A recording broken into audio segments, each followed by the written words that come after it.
Periyar Maniamma Institute of Science and Technology, Tanjavur. AAA with specialization in electric vehicles and energy engineering. Sir வணக்கம். வணக்கம் சிவி, வீக்கெண்டுக்கு ready ஆயிட்டீங்களா? Yes sir.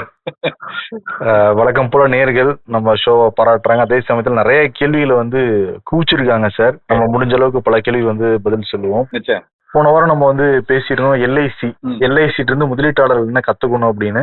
அவங்களும் 21,000 கோடி வரைக்கும் லாபம் எல்லாம் பார்த்தாங்கன்னு நம்ம கூட சோல பேசணும் சார், ஒரே மாசத்துல. ஆமா, அப்பவே எனக்கு தோணுச்சு. அது ஒரு நேர் கேள்வியா கேட்டிருக்காரு. என்ன கேள்வி அப்படின்னா, நம்ம மார்க்கெட் அப்படிங்கிற ஒரு அக்கௌண்ட்ல இருந்து எல்ஐசி சம்பாதித்து அந்த பணத்தை ராஜேஷ் எக்ஸ்போர்ட்ஸ், அதானி போன்ற மோசடி நிறுவனங்களுக்கு எல்லாம் கொடுக்குறாங்க. இது போன்ற மோசடியிலையும் எல்ஐசி இருந்து நாம் கற்றுக்கொள்ள வேண்டும் போல் இருக்கிறதுன்னு போட்டிருக்காரு, கருத்தா போட்டிருக்காரு. ஏன்னா இந்த ராஜேஷ் எக்ஸ்போர்ட்ஸ் நம்ம பார்த்தோம், தங்க பண்றவங்க ஏதோ மாட்டிக்கிட்டாங்க அப்படின்னு சொல்லிட்டு. அதுலயும் எல்ஐசி முதலீடு பண்ணிருக்காங்கல்ல சார்? பண்ணிருக்காங்க. இப்போ இத 2 விதமா அணுகிறேன்னா, ஒன்று எல்ஐசில இருந்து கத்துக்கணுமானா, நிச்சயமா எல்ஐசில இருந்து கத்துக்க வேண்டியது நல்லது மட்டும் இல்ல, கெட்டது இருக்குல்ல. எல்ஐசின்னு மட்டும் இல்ல, மற்ற எல்லா முதலீட்டாளர்களிடமிருந்தும் நல்லதையும் கத்துக்கணும், கெட்டதையும் கத்துக்கணும். அந்த கெட்டதை பண்ணாம இருக்கிறதுக்காக கத்துக்கணும். ஓகே, வாரன் பஃபெட் இவ்வளவு பேசினாரு. அவர் டெரிவேட்டிவ்ஸ் எல்லாம் வெப்பன்ஸ் ஆஃப் மாஸ் டிஸ்ட்ரக்ஷன் சொல்லிட்டு அவரே டெரிவேட்டிவ்ஸ்ல ட்ரேட் பண்ணிருக்காரு. அது அவருடைய தனிப்பட்டதுக்கு பண்றாரு, பொதுமக்களுக்கு ஒரு கருத்தை சொல்றாரு. ஏன்னா சாமானிய மக்கள் அதுல இது பண்ணக்கூடாதுன்னு. அப்ப அதுக்காக என்ன சார், அவர் இப்படி நமக்கெல்லாம் இப்படி அறிவுரை கொடுத்துட்டு அவர் பண்ணாருன்னா, அவரால் அது தாங்கக்கூடிய கெப்பாசிட்டி இருக்கு, பண்றாரு. அதே மாதிரி வாரன் பஃபெட்டே சொன்னது Y2K ப்ராப்ளம் வந்த பொழுது ஐடி ஸ்டாக்ஸ்ல எல்லாம் அந்த ரேலியில நான் பங்கு பெற முடியாம போயிடுச்சு, விடுபட்டு போச்சு, அதை கொஞ்சம் தவறா இட போட்டேன்னு சொன்னதெல்லாம் கடந்த காலங்கள்ல அதை பத்தி எல்லாம் நம்ம கேள்விப்பட்டிருக்கோம். சோ எல்லாத்தையுமே பெரிய முதலீட்டாளர்களிடம் நல்லதும் இருக்கும், கெட்டதும் இருக்கும். நம்ம நல்லதை கத்துக்கணும், கெட்டதை தெரிஞ்சு வச்சுக்கணும், அது பண்ணக்கூடாதுங்கிறதுக்கு. இது ஒரு பக்கம். இது நிச்சயமா அவர் சொன்ன மாதிரி எல்ஐசிட்ட இருந்து கட்டாயமா கத்துக்கணும். எல்ஐசிட்ட இருந்து மட்டுமல்ல, எல்லா முதலீட்டாளர். 2வது, இப்போ அதுல ராஜேஷ் எக்ஸ்போர்ட், அதானி 2 பேரையும் ஒரே தராசுல வைக்கிறாரு. அது கொஞ்சம் மாறுபடுறேன்னா, அதானி கைவசம் உண்மையிலேயே அவரிடம் தொழில் இருக்கிறது. அரசியல் ரீதியாக அல்லது அவங்க பின்பற்றக்கூடிய சில முறைகள் அதுல கேள்விக்குரியதா இருக்கு. செபியோ, அமெரிக்க கோர்ட்டோ கேள்விகள் கேட்டிருக்காங்க, அதுக்கு அவங்க பதில் சொல்றாங்க. இதெல்லாம் ஒரு பக்கம். ஆனா ராஜேஷ் எக்ஸ்போர்ட் உடையது முழுக்க முழுக்க வேற மாதிரியானது. அவங்களும் நாங்க கிளீன் தான் சொல்லிட்டு இருக்காங்க. பட் ஆனால் செபி அவங்களை நல்லா எக்ஸ்போஸ் பண்ணிருக்காங்க. ஓகே, இப்ப அதானி குழுமத்துக்கு நான் வர்றேன். இந்த பங்கு பத்தி முதல்ல செய்தி வந்த பொழுது, பெரிய வீழ்ச்சியை சந்தித்த பொழுது, காப்பீட்டு நிறுவனங்கள் இழப்பை சந்தித்ததெல்லாம் பேசணும். அதுக்கப்புறம் என்னாச்சு? திரும்ப மறுபடியும் இந்த பங்குகள் எல்லாம் மேலெழும்பி வந்துருச்சு. அந்த இழப்பை தாண்டி லாபத்துல, ஆதாயத்துல இன்னைக்கு இருக்குது நம்ம பாக்குறோம். ஆக நம்ம தற்காலிகமான மூவ்மெண்ட்ஸ நீண்ட கால அடிப்படையில் உள்ளதோட நம்ம குழப்பிக்க கூடாது. ஒன்று.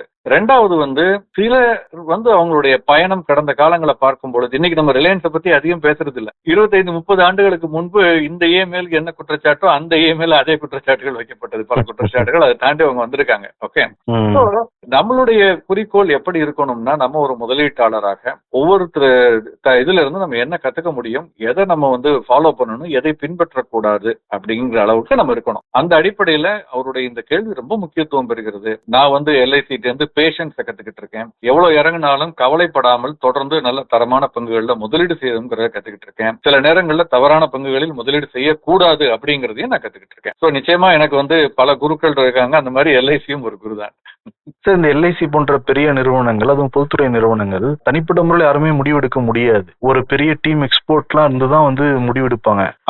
அப்படி இருக்கிறப்ப எப்படி சார் இந்த மாதிரி ஒரு தவறான பங்குகள்ல அவங்க முதலீடு பண்றாங்க?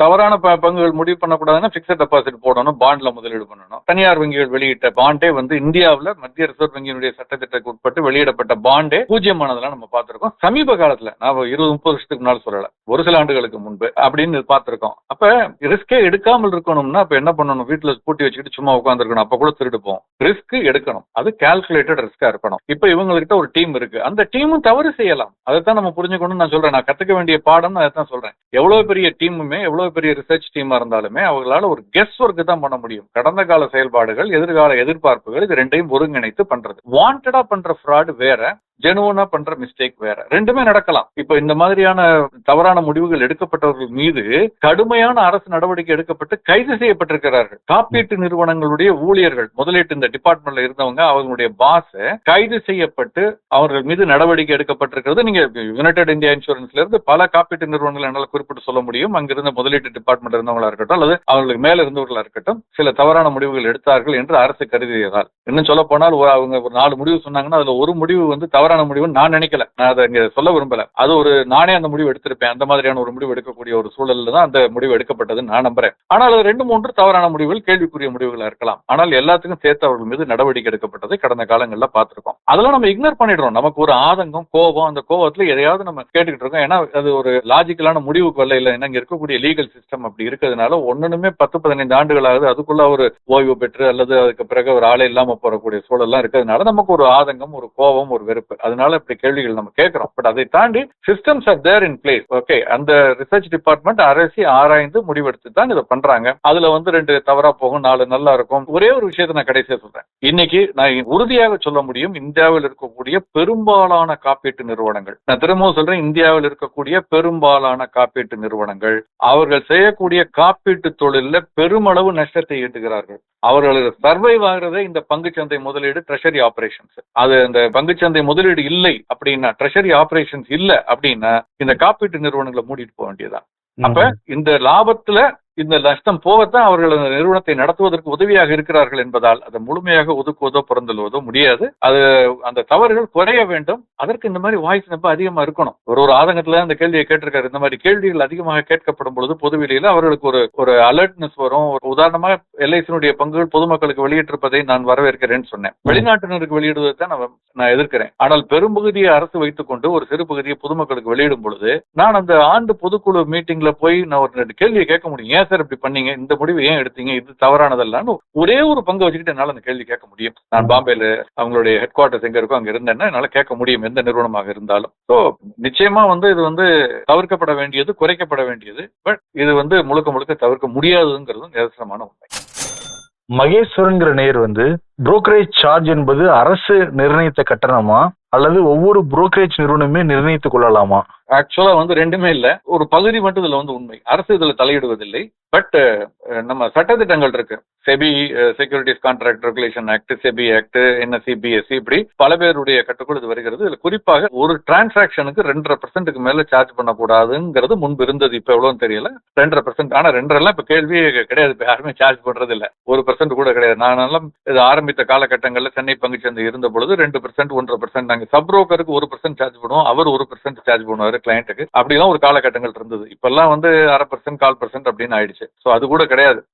அதை விட குறைவாக வந்துருச்சு. அன்றாட வணிகத்தை பொறுத்து, நீங்க வணிகத்தினுடைய அளவை பொறுத்து அது இருக்கு. சோ இதை நிர்ணயிப்பது அந்தந்த தரகு நிறுவனங்கள் தான். பட் அவர்களுக்கான உச்ச வரம்பு இருக்கு. அந்த உச்ச வரம்புக்கு உட்பட்டு அவர்கள் இந்த புரோக்கரேஜ் இவ்வளவு அப்படிங்கறத அந்த தரகு நிறுவனமே நிர்ணயித்து கிளையண்ட்டுக்கு ஒப்புதல் பெற்று அதை சார்ஜ் பண்ணணும். ஏன்னா அந்த கிளையண்ட் KYC அப்படின்னு சொல்லக்கூடிய நோ யுவர் கிளையண்ட் அந்த விண்ணப்ப படிவங்கள்லாம் பூர்த்தி செய்யும் பொழுது அதுல இதை கிளியரா மென்ஷன் பண்ணிடுவாங்க. அதற்கு கிளையண்ட் ஒப்புதல் கொடுப்பாரு. அதன் அடிப்படையில் இதை சார்ஜ் பண்றாங்க. சம்பக்கி அப்படிங்கிற அக்கௌண்ட்ல இருந்து நம்ம அந்த டாடா மோட்டார்ஸ், மகேந்திரா அந்த EV எஃபிஷியன்சி ரேங்கிங்ல டாப்ல இருக்காங்க நம்ம சொல்லிருந்தோம். அதை வச்சு கேள்வி கேட்டிருக்காருன்னு நினைக்கிறேன். Sir, Tata Motors PV or Tata Motors கமர்ஷியல்னு கேட்டிருக்காரு. இது டாடா மோட்டார்ஸ் பேசஞ்சர் வெஹிக்கிள் தான் அவங்க சொல்லியிருக்காரு. ஹரீஷ்ங்கிற நேர் நிப்டில 26,000 பாயிண்ட்ஸ்ன்னு சொல்றாங்க. அதுல ஒரு பாயிண்டோட பிரைஸ் வேல்யூ எவ்வளவு சார்? இது அப்படி ஒரு டைரக்டா நம்ம கணக்கு போட முடியாது. இதை வேற விதமா நம்ம அணுகணும்னு நான் நினைக்கிறேன். இன்னைக்கு நிப்டியினுடைய ஒட்டுமொத்த சந்தை மதிப்புன்னு சொல்றோம் இல்லையா, அது பல லட்சம் கோடிகள். அதை நம்ம அந்த 50 பங்குகள்லயோ அல்லது இன்னைக்கு இருக்கக்கூடிய அந்த 26,000 நம்ம டிவைட் பண்ணி பாக்குறதுங்கிறதெல்லாம் சரியா இருக்காது. நிப்டியினுடைய index, Nifty base ETF, exchange traded fund இருக்கு. அந்த ஃபண்ட்ஸ் இன்னைக்கு பங்குச்சந்தையில் பட்டியலிடப்பட்டு ட்ரேட் ஆகிட்டு இருக்கு. அதனுடைய மதிப்பு நமக்கு கிளியரா தெரியும். நிப்டி பீஸ்னுடைய மதிப்பு, நிப்டி பீஸ்ங்கிறது ஒரு ஒன் ஆஃப் த ETF. அந்த மாதிரி நிப்டி அடிப்படையில, நிப்டி 50 அந்த குறியீட்டின் அடிப்படையில பல பேர் பாசிவ் ஃபண்ட்ஸ் வச்சிருக்காங்க. பங்கு சந்தையில் பட்டியலிடப்பட்டு வணிகமாகக்கூடிய ஃபண்ட்ஸ் இதெல்லாம். நிப்டி பீஸ் இன்னைக்கு 280 ரூபாய் ஒட்டி இருக்கிறது.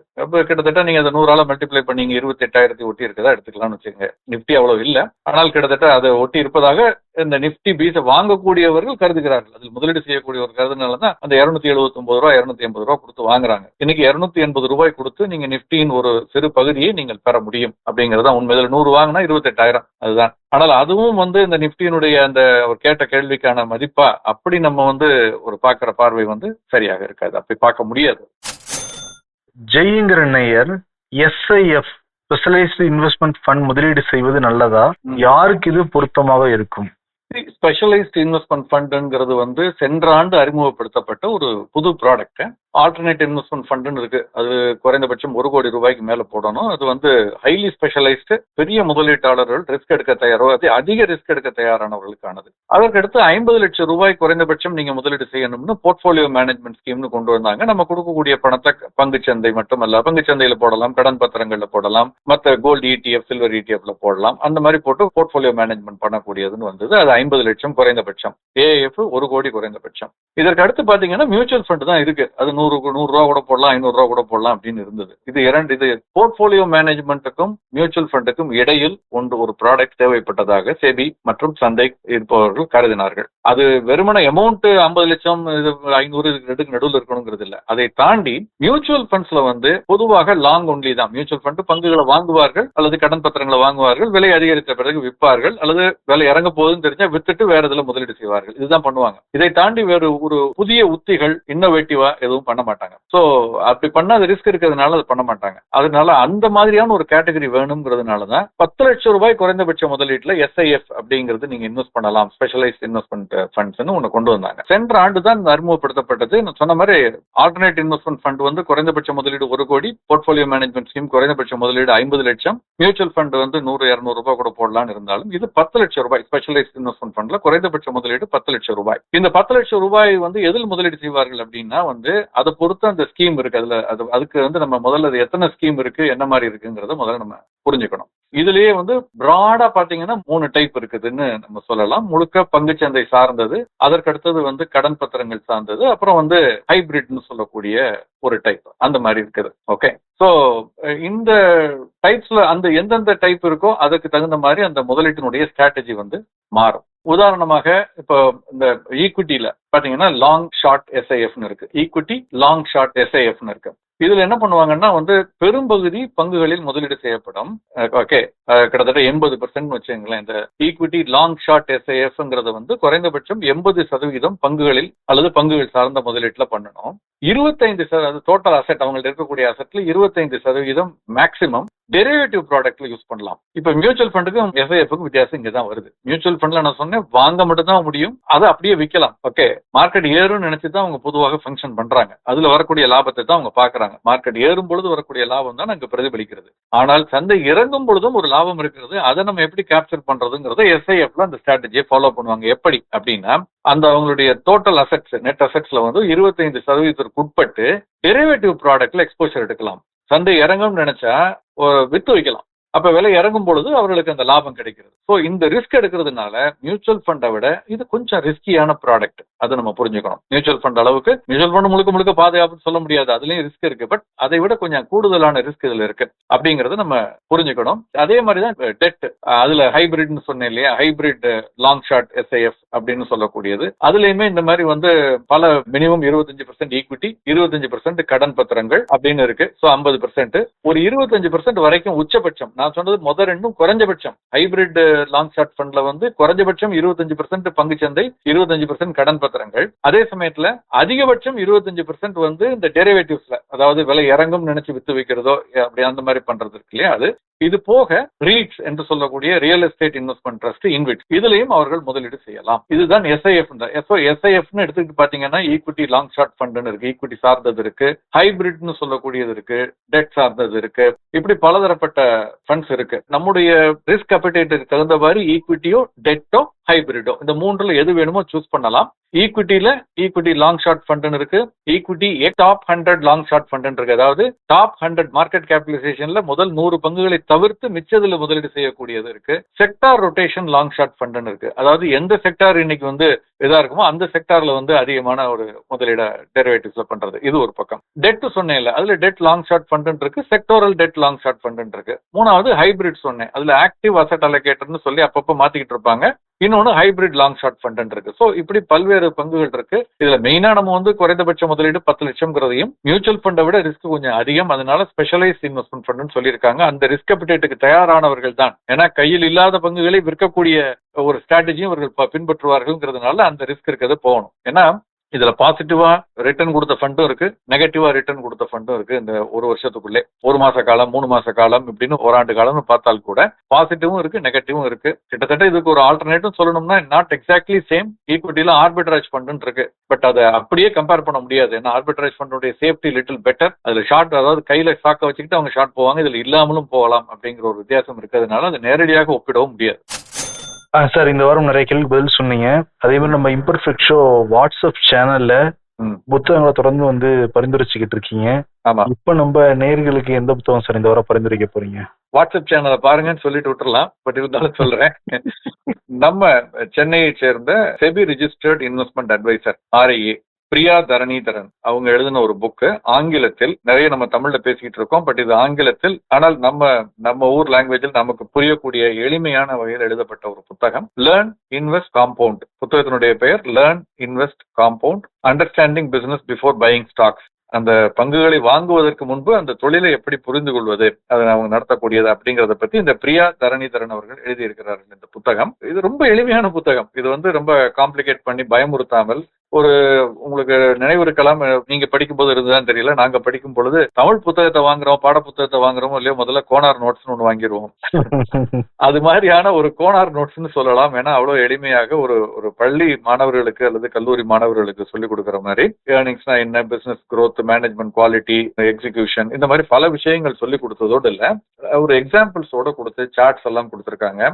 அதுல கடைசியில ஒரு முக்கியமான ஹைலைட்ஸ் அல்லது கேள்வி பதில்கள் மாதிரி அதுவும் கொடுத்துருக்காங்க. ஸோ ஒரு ஹேண்ட் ஹோல்டிங்னு சொல்லலாம். அந்த மாதிரி நம்மளை கையை பிடித்து அழைத்து செல்வது போல் இந்த புத்தகம் இருப்பதனால, என்னதான் ஆங்கிலத்துல இருந்தால் கூட ரொம்ப எளிமையான ஒரு ஆங்கிலத்துல அவங்க வந்து இந்த புத்தகத்தை கொடுத்திருக்காங்க. அதை கற்றுக்கொள்வோருடைய பார்வையிலிருந்து இந்த புத்தகம் எழுதப்பட்டிருக்குதுங்கிறதுனால இதை நான் வந்து முதல் முறை பங்குச்சந்தையில் நுழைபவர்கள், மாணவர்கள், ஒரு நிர்வாகவியல் முதலீடு படிப்பவர்கள் இருந்து ஓரளவுக்கு இதை நிறைய இன்னும் கூட கத்துக்கணும்னு நினைக்கிறவங்களுக்கு, ஒரு கம்பெனியை, ஒரு பிசினஸ் எப்படி அனலைஸ் பண்றது, எந்த பங்கு வாங்கணும்ங்கிறத கத்துக்கிறவங்க வந்து கத்துக்கவே முடியாது. ஆனால் எந்த நிறுவனம் நன்னா தொழில் நடத்தும், எது அது வளமாக இருக்கும், வளர்ச்சி பாதையில் போகிறது அப்படிங்கறத தெரிஞ்சுக்கணும்னா அதை எப்படி அனலைஸ் பண்றதுங்கிறது முக்கியம். அந்த வகையில அட்வான்ஸ்ட் லெவல்ல வந்து நமக்கு தெரியும் அஸ்வத் தாமோதரன் அவருடைய வகுப்புகளை தான் சொல்லுவோம். அதனுடைய ஒரு அறிமுக வகுப்பாக இதை நம்ம எடுத்துக்கலாம். நிச்சயம் சார். நீங்க ஆக்சுவலி ரொம்ப நிறைய விஷயங்கள் வந்து எங்களுக்கு புரியுற மாதிரி எளிமையா வந்து சொன்னீங்க சார். ரொம்ப நன்றி சார். நன்றி. Periyar Maniamma Institute of Science and Technology, Tanjavur, AAA with specialization in electric vehicles and energy engineering.